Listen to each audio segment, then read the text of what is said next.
మీతో దెబ్బ లేదంటే మళ్ళీ పోయి తాగొచ్చడే మంచిది.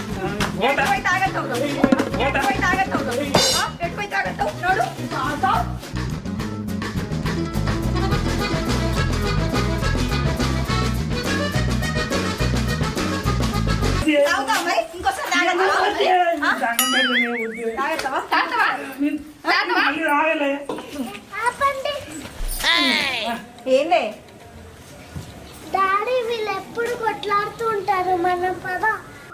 చూడు గింత లేదు కానీ దానికి ఎన్ని మాటలు అన్ని అవ్వ బుద్ధులే. అవ్వ నేర్పించింది కాబట్టి అటువంటి మాటలు వస్తాయి. ఇంకా తింపుడు అయితే తెలుసు మనకి. తెలుసా? నా మీదకైతే ఒర్రుడు తెలుసు. నిన్ను చూసి నేను నేర్చుకున్నా, నన్ను చూసి నా బిడ్డ నేర్చుకుంది. ఇంకెవరికైనా